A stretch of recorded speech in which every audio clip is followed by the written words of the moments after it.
الحمد لله رب العالمين وبه نستعين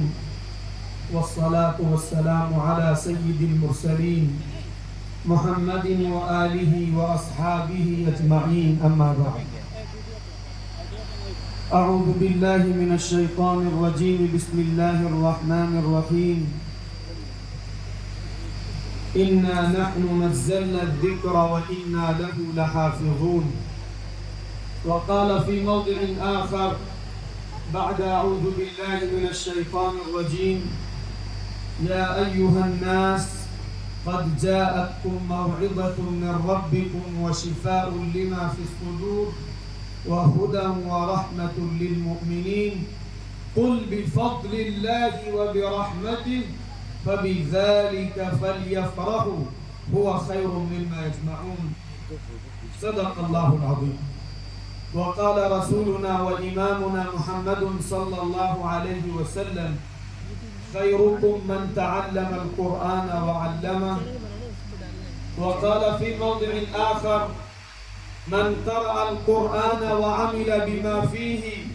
ألبس والداه تاجا يوم القيامة ضوءه أحسن من ضوء الشمس إلى آخر الحديث. محترم بزرگوں اور عزیز دینی اور ایمانی بھائیوں اور ماں و بہنوں، یہ جو جلسہ ہے یہ قرآن کی عظمت اور قرآن سے تعلق اور قرآن سے وابستگی ہم سب کے اندر پیدا ہو اور قرآن سے جو دوری ہے وہ دوری ختم ہو، اور حافظ قرآن کا کیا درجہ اور کیا مقام ہے اور اللہ کی طرف سے اس پر ملنے والا کیا اعزاز و انعام ہے، اس کا پتہ ہو اور ہر مومن کی یہ تمنا ہو کہ اس کے گھر کے اندر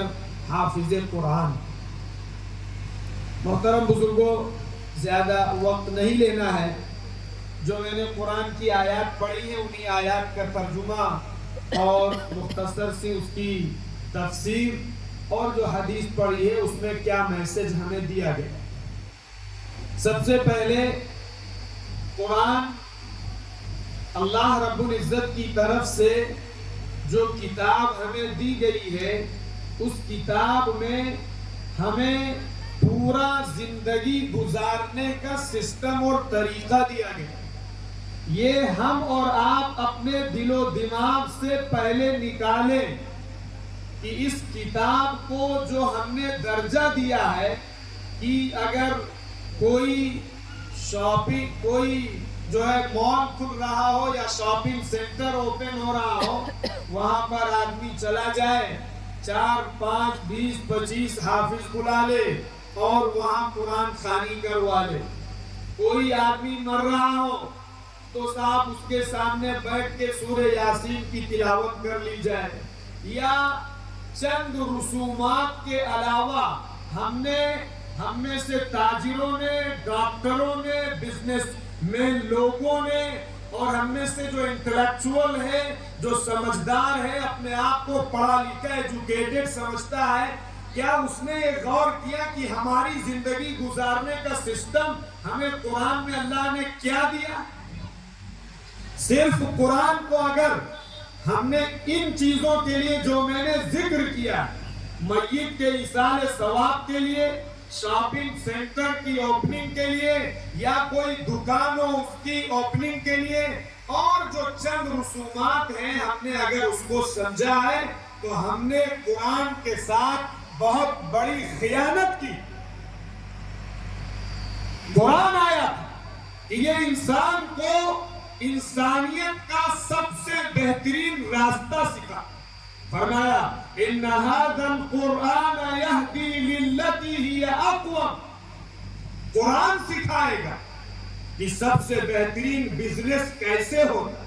قرآن سکھائے گا سب سے بہترین تجارت کیسے ہوتی ہے. قرآن سکھائے گا سب سے بہترین معاشرہ کون سا ہوتا ہے. قرآن سکھائے گا کہ گھریلو زندگی سب سے زیادہ پیاری، سب سے زیادہ محبت بھری، سب سے زیادہ امن والی، سب سے زیادہ شانتی والی کس کی ہوگی؟ یہ قرآن سکھائے۔ لیکن افسوس سر افسوس کہ آج ہم نے قرآن سے اپنا رشتہ توڑ لی۔ اسی کو ڈاکٹر اقبال نے یہ کہا تھا کہ وہ معزز تھے زمانے میں مسلمان ہو کر، صحابہ تھے، بزرگان دین تھے، بڑی بڑی سپر پاور طاقتیں جنہوں نے ان کے سامنے گھٹنے ٹیکے، اور جو باطل تھے، غلط تھے، جو دشمنان دین تھے، دشمنان خدا تھے، انہوں نے اعتراف کیا کہ اگر سچی کسی کی زندگی ہے، امانت داری کی کسی کی زندگی ہے، دیانت داری کی کسی کی زندگی ہے، تو وہ قرآن کے ماننے والوں کی ہے، اور وہ اس کی شہادت دیتے۔ تو وہ معزز تھے زمانے میں مسلمان ہو کر، اور ہم خوار ہوئے تاریخ قرآن ہو کر، یعنی ہم نے قرآن کو چھوڑ دیا جس کی بنیاد پر اللہ رب العزت کی طرف سے ہم ذلیل ہو۔ محترم بزرگوں، دوستو، اس لیے قرآن مقدس کا اپنے سینے میں محفوظ کرنا، یاد کرنا، اس کی تلاوت کرنا، اس کے مطابق اپنی زندگی بنانا، اس کے احکامات کو اپنی زندگی کے اندر داخل کرنا اور اس کا امپلیمنٹیشن کرنا۔ اگر آپ قرآن پڑھتے ہیں، حرام کاروبار کرتے ہیں، آپ قرآن پڑھتے ہیں اور آپ کے اندر بہت ساری وہ چیزیں ہیں جن سے اللہ نے منع کیا ہے، صاف فرمایا گیا ما آمن من استحل محارمہ، کہ جو آدمی حرام کاری کرے، حرام کام کرے، حرام پر اپنا پروفیشن اور اپنا بزنس چلائے، خیانت کے ساتھ اعمال کرے، خیانت کے ساتھ ڈیوٹی اور ملازمت کرے، اگر وہ کسی جگہ ملازم ہے، کسی جگہ نوکر ہے، وہاں خیانت کرے اور اللہ کے حرام چیزوں کو حرام نہ سمجھے اور اس کی نفرت اس کے دل میں نہ ہو، فرمایا ما آمنا، وہ قرآن پر ایمان رکھنے والا نہیں۔ اس لیے قرآن میں اللہ رب العزت نے جو آیت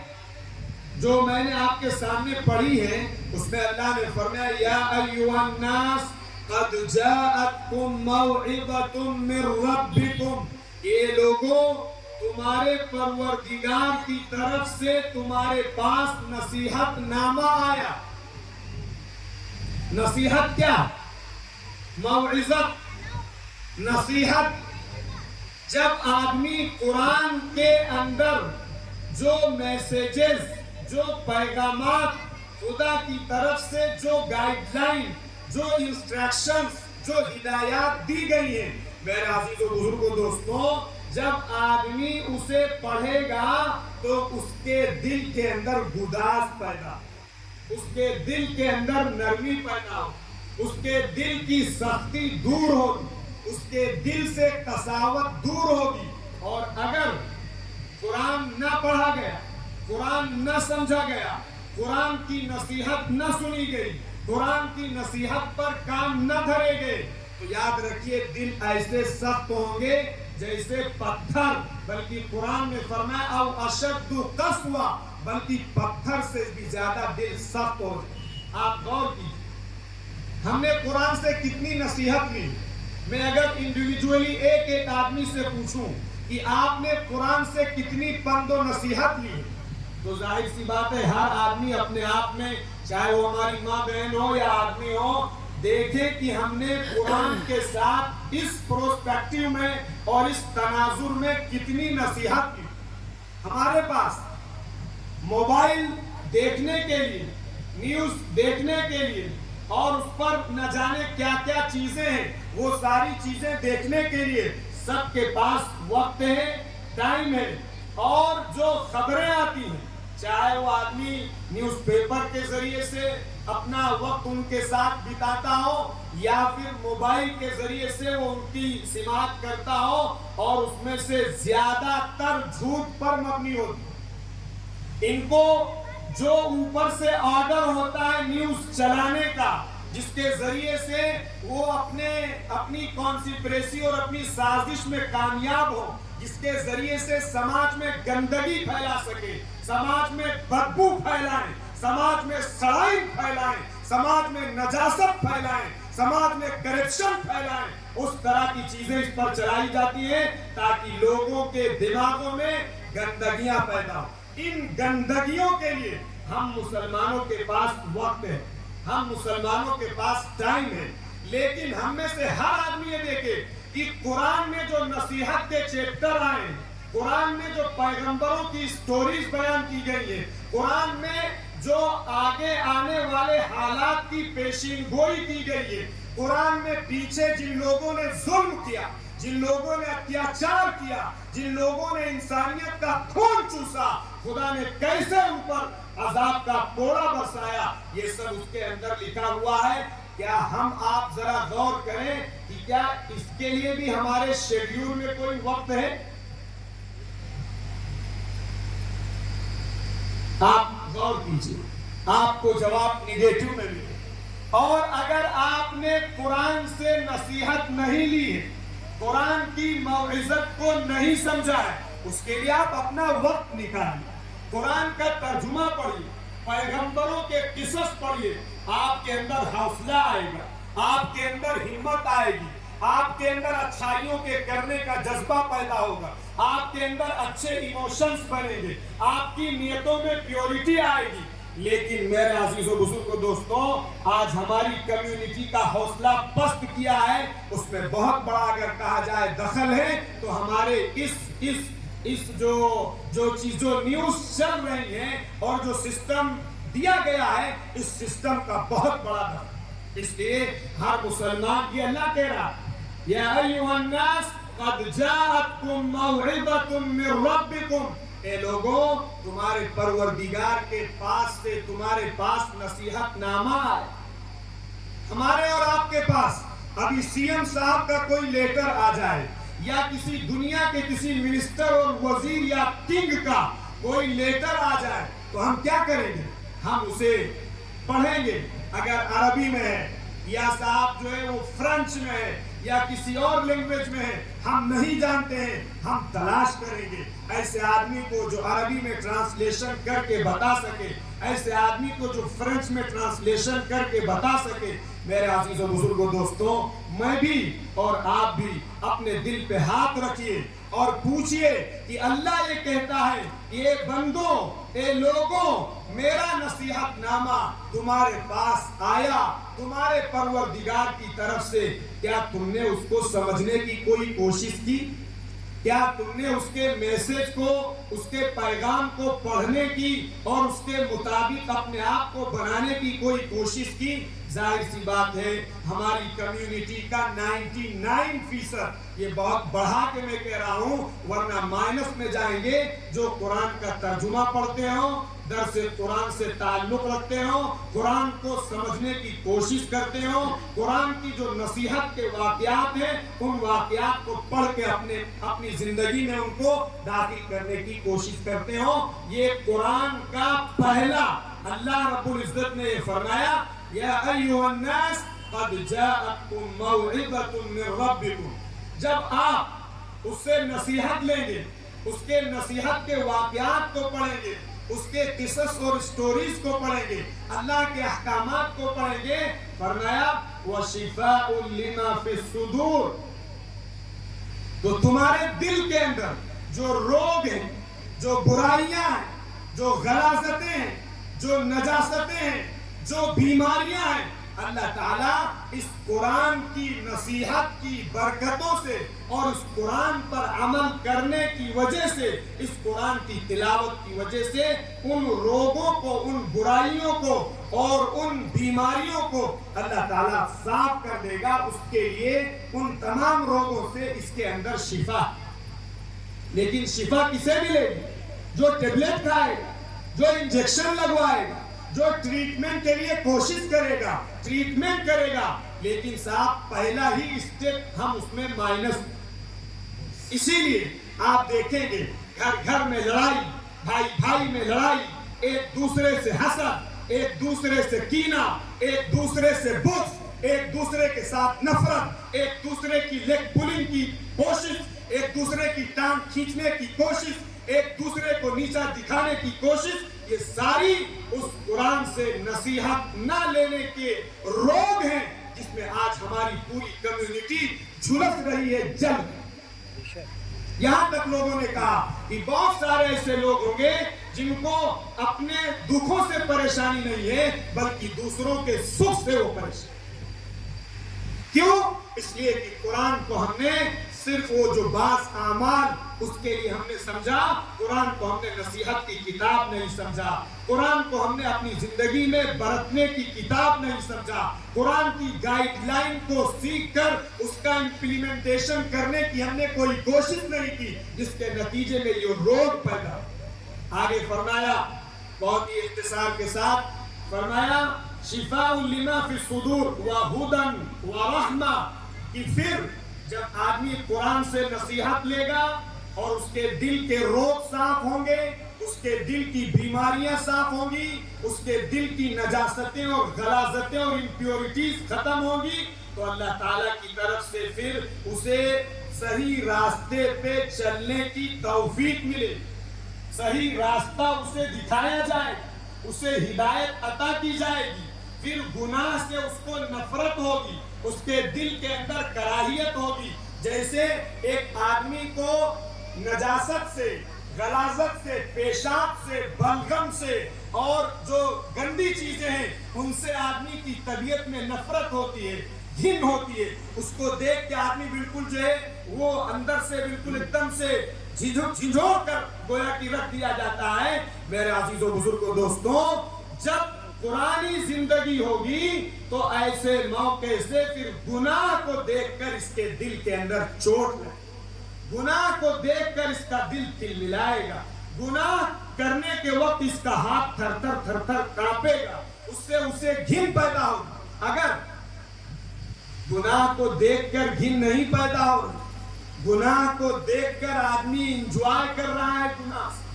تو ایسی صورت میں کہا جائے گا کہ اس کے دل کے اندر خدا کی طرف سے مہر لگا دی گئی ہے، پھر اس کو اچھائی اور برائی کی تمیز ختم، اچھی بات اسے بری لگے گی اور بری بات اسے اچھی لگے گی۔ کیوں؟ اس لیے کہ اس کا دل پلٹ گیا۔ ہم دیکھیں، غور کریں کہ کہیں ایسا تو نہیں کہ ہمارا بھی دل پلٹ گیا۔ آگے فرمایا وَهُدًى وَرَحْمَةً، پھر جو آدمی ہدایت پر ہوگا، صحیح راستے پر ہوگا، اللہ تعالیٰ کی طرف سے فرمایا اسے جنت کے اندر، دنیا کے اندر رحمت عطا کی جائے۔ آگے فرمایا قُلْ بِفَضْلِ اللَّهِ وَبِرَحْمَتِهِ، اے محمد صلی اللہ علیہ وسلم آپ کہہ دیجئے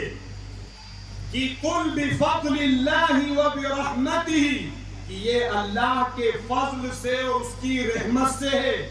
فَبِذَلِكَ فَلْيَفْرَحُوا، لہذا قرآن کی دولت پا کر، قرآن کی نعمت پا کر، قرآن سے تعلق جوڑ کر، قرآن کو اپنے سینے میں اتار کر، قرآن کو اپنی زندگی میں اتار کر، قرآن کو اپنے پروفیشن میں اتار کر، قرآن کو اپنی سماج کے اندر اتار کے فَبِذَلِكَ فَلْيَفْرَحُوا، اس پر خوش ہونا چاہیے۔ یہ پراؤڈ کی چیز، یہ فخر کی چیز ہے کہ ہم نے ہماری زندگی قرآن کے مطابق، اس سے بڑی کوئی نعمت نہیں ہو سکتی ہے۔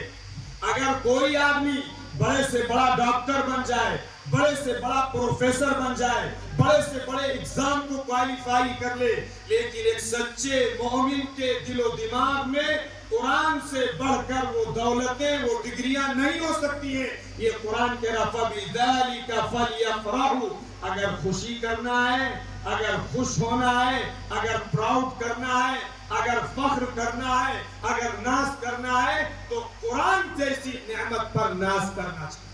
اسی کو ہمارے آقا نے فرمایا إِنَّ لِكُلِّ قَوْمٍ شَرَفًا يَتَبَاهُونَ بِهِ وَإِنَّ بَهَاءَ أُمَّتِي وَشَرَفَهَا الْقُرْآنِ، کہ دنیا کے اندر بہت سارے